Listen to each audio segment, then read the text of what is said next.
John Ulzheimer is known as one of our nation's most recognized credit experts. Having worked for 28 years in the credit industry, John has become one of the most prolific speakers about credit and the go-to authority on answers to credit-related questions. Credit Countdown with John Ulzheimer. Hello, my name is John Ulzheimer. I am a consumer credit expert with almost 30 years of experience in the credit industry. I've spent time at FICO, which is obviously the credit scoring company, and I've spent time with Equifax, which is one of the 3 generally recognized credit reporting agencies in the United States. And so today I'm going to talk about some of the options that we all have as consumers if we feel like our identity is at risk of being stolen and somebody is potentially going to commit credit-related fraud against us. So today I'm going to talk about the 3 options. There's actually more options in this, but some of them are just terrible, so I'm not going to even put them up here. These are the 3 options that are actually pretty good, and I'm going to compare and contrast them, and I'll give you some ideas as to what you get when you do these things and how effective they are. So if you feel like your identity has been stolen, one of the ground zero, if you will, with respect to identity thieves is your credit reports, because when someone applies for credit, your credit reports get accessed and things can happen if that occurs. So there are 3 things that you can do to protect yourself from credit-related fraud. Number 1 is just checking your credit reports from time to time. That's very low maintenance. It's not very hard to do. It's free. You can do it once a week at annualcreditreport.com, but it's manual, which means you have to actually remember to do it and then actually do it. So I'm not sure how effective that is. So here are some other options that I think are actually pretty effective. Number 1, and these are not in any order of importance, so don't read anything into the fact that I have them in this order. Number 1 is to place a fraud alert on your credit reports. And so essentially when you place a fraud alert, you are adding some information to your credit reports that indicates that you might be the victim of credit fraud. And the alert instructs any lenders that pull your credit report to contact you. And there'll be a phone number on the credit report that you add, so you can add whatever phone number you want. And they have to take reasonable steps to ensure or to verify that you are the one who has in fact applied for something. And so in practical terms, I have a fraud alert on my credit report, and I can tell you from firsthand experience many times what happens.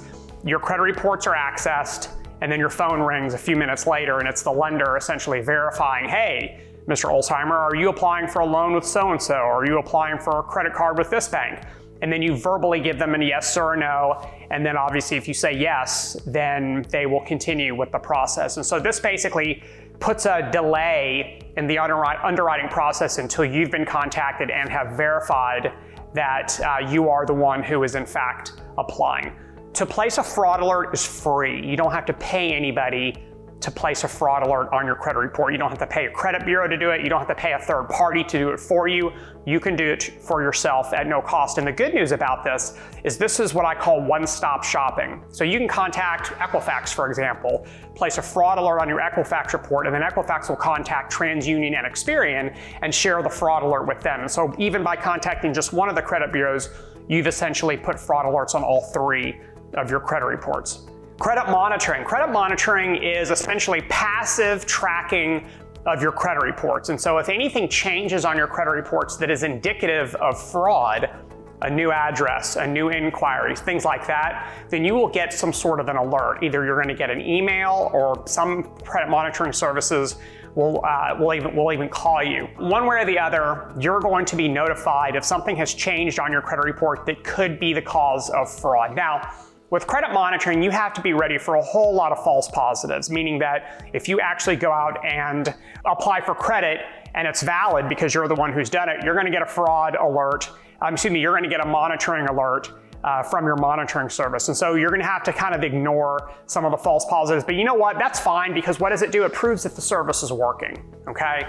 There are a lot of free credit monitoring options available. Those services will generally only monitor 1 of your 3 credit reports.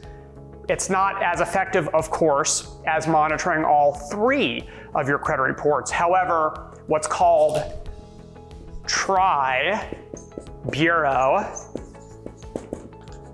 that's an A, Tri-Bureau monitoring is not free. There are no free options for Tri-Bureau monitoring that are just kind of out there in the marketplace that anybody, for which anyone can register. So you're going to end up having to pay a subscription if you want to go with the Tri-Bureau monitoring service. The subscriptions, they range in price, $15 to $25 a month, give or take, in perpetuity, meaning every single month they're going to hit your credit card. But it's a good way of kind of setting up the monitoring and then just kind of forgetting about it and just ignoring some alerts from time to time and then moving on and moving on with your life. And what this helps to prevent is you don't have to constantly pull your credit reports to look at it. Okay, no fraud. Pull it again. Okay, no fraud. There's no reason why you can't do both. So place a fraud alert on your credit report and sign up for some of the free monitoring services. And you haven't spent a dime yet, but you've gone a long way to protecting your credit report. The last one is the credit freeze or security freeze. It's the same thing.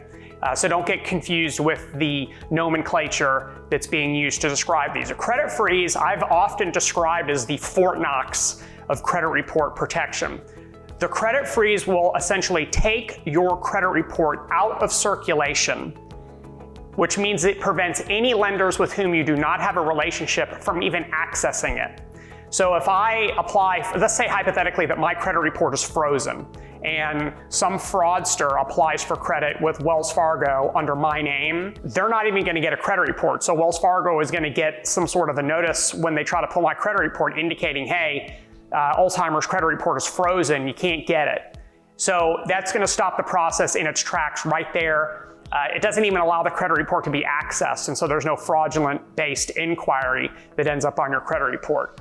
Credit freezes are free. You do not have to pay to place a credit freeze on your credit report. The Fair Credit Reporting Act was amended during the Trump administration, and one of the components of language that was added to the FCRA from that amendment was to make security freezes free under any condition. There was a time where the only time a credit freeze was free is if you already were the victim of fraud. So these are all free services. You know what? There's no reason why you can't do all of these. Place the fraud alert, sign up for free credit monitoring, and place the security freeze on all of your credit report. The difference between freezes and alerts is freezes are not one-stop shopping. If you want to freeze all three of your credit reports, you've got to contact all three of the credit reporting agencies independently and place the freeze. There's a lot of people who criticize this. I don't understand why. They criticize this because, if you don't forget to lift the freeze, then when you apply for credit, you're not going to be able to get credit. Well, that's the whole purpose of the freeze, is to stop the process in its tracks. So you're going to have to add one step to the process when you apply for credit, which is to lift the security freeze, and some people refer to that as thawing, get it, freezing and then thawing. You thaw your credit report, which then puts it back into circulation. You go and apply for credit, the lender pulls your credit reports, and then it refreezes. So it's really not that big of a deal. I think some people like to complain for the sake of complaining. I have had a security freeze on my credit reports for a long time, and you just become used to it and you realize, oh yeah, I've got to unfreeze, boom, it's done. And then you can move on with your credit acquisition related process. So here they are, the alert, monitoring, and freezing, all free. You don't need your wallet, you don't need a credit card, because none of this is going to cost you anything. If you've got any questions about these alternatives, drop them in the comment section below. I'll be happy to jump on them. It was great talking to you. We'll talk again soon. Have a nice rest of your day. For more videos and credit tips from John Ulzheimer, go to www.tradelinesupply.com.